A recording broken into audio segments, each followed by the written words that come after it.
tayo dito Earth Month Week, returning this activity, the recyclable collection event, dito yung nag-group na, which is in La Trinidad, Benguet. Natutuwa po ako na alam na natin to, na nagsisegregate na tayo, no? Na nalalaman din natin na pwede po palang maging pera yung basura. Bumabara. Akala mo sa iyong tinapon na basura ay kusa lang itong mawawala. Pero kahit di mo nakikita o tingnan, ikaw pa rin ang siyang nagkakalat. Ikaw tayo ng quarterly or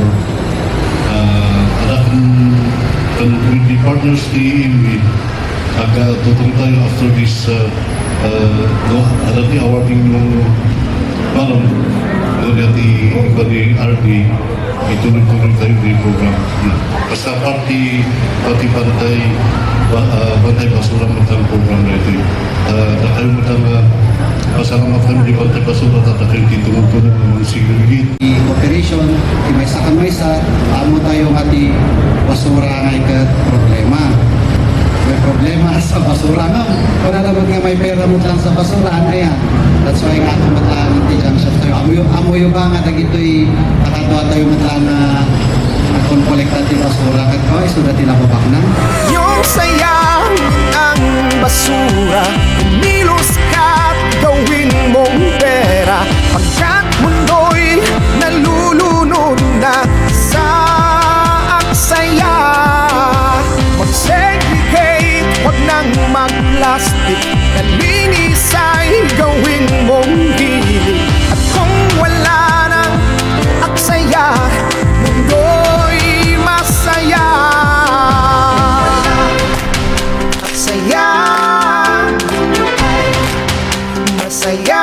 Kay Malawag na everybody have the responsibility nga nag-share tayo in the management tayo ang with basura, and that is very important.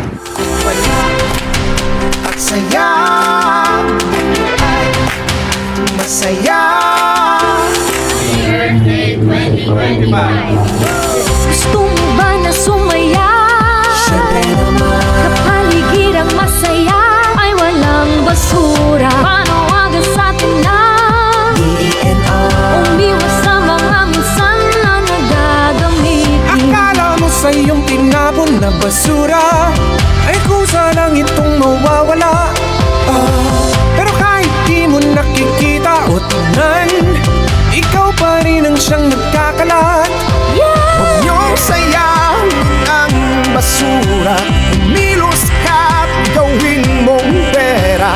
Pagkat mundo'y nalulunod na sa aksaya. Siguro sa challenge among us pa rin na if we strengthen segregation at source, masimplify tayo the storage na collection, disposal, and dismanagement. Happy birthday 2025!